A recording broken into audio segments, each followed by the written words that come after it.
fasting. Yesterday was okay. You definitely feel it.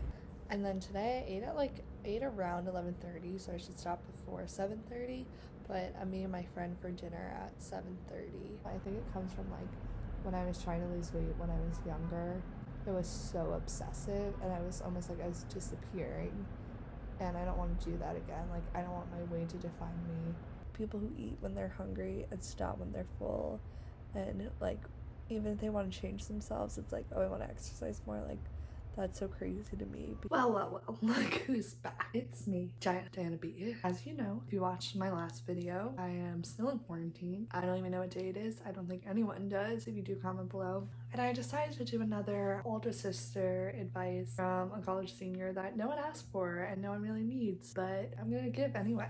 Stay hydrated. Today's topic is gonna be about intermittent fasting. If you know what that is and you don't care, you can click away. But again, before I started college this year, I stumbled upon an intermittent fasting, and that was like a lot of what I consumed on YouTube. So I'm going to talk about my thoughts. Basically, if you don't know what intermittent fasting is, it's fasting for a period of time so that you just like basically close your eating window. Most people eat like breakfast, lunch, dinner, and intermittent fasting, you're kind of just like eating 2 meals. And the theory is your body is used to fasting this way, so you're gonna burn fat faster and you'll lose weight even if you eat the same amount of calories. So if you do a quick Google search intermittent fasting, you hear all these stories about people losing weight, about it being the best thing that they've ever done, the best thing since sliced bread. I would say they're not lying about losing weight, and I'll tell you why they're not lying. And I'm not a scientist, so I can't back this up with anything, but they say that you lose weight because of the way your body metabolizes food, and that you're just basically giving it a resting period for a few hours. But I would argue the real reason why you're losing weight is you're just eating less because you don't have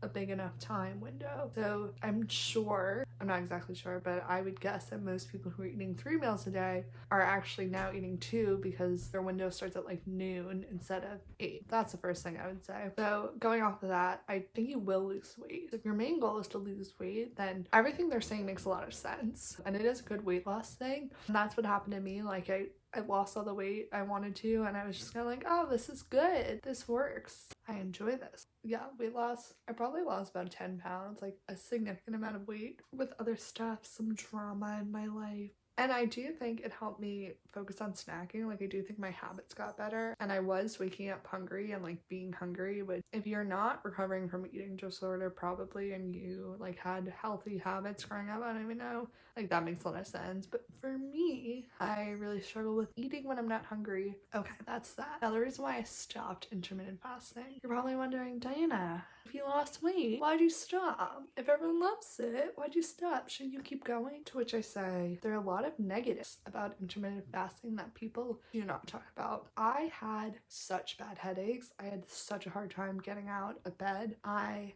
like basically gave up my whole mornings because I wasn't getting any energy until noon. So I would sit in class if I had a 10-10 and just like think about lunch because my stomach hurt. I was hungry, and I always drink coffee in the morning, so my stomach would like be uneasy because I didn't fill it with anything. That's not science, look it up. Stomach hurts if you're not eating and you're drinking coffee. It also like really ruined like social plans. Like I would hate eating at like 7:30 because that would be out of my intermittent fasting window. And sometimes when I was really into it, wouldn't eat until like 2:30, knowing I was like having a late dinner because I wanted to like stick to my window and only eat in 8 hours. Anyway, if you come from any sort of disordered eating, it also is a slippery slope because like you're limiting the amount of food you're eating, and you're trying to like calculate when you're supposed to eat, and it's a lot of like the same sorts of thinking process that goes into any sort of disordered eating. I would say if you're coming from anything like that, you shouldn't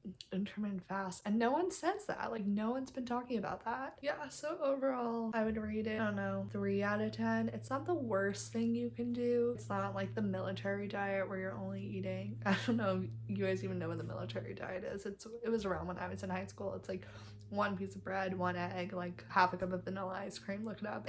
So it's not the worst thing you can do, and you will lose weight weight. It's not like you have a super low caloric intake. It's just like not, I would say it's not the best for you. Okay, so that's the video from today. Like, comment, subscribe. I would like to thank everyone who commented on the last video. That's really nice. It makes me really happy. I realized while watching the video, I was just sitting there like, and I promise that's not my personality. I can't even promise. That is my personality when I've been self-quarantined for a very long time and haven't spoken to anyone except myself. Yeah, okay, I vlog.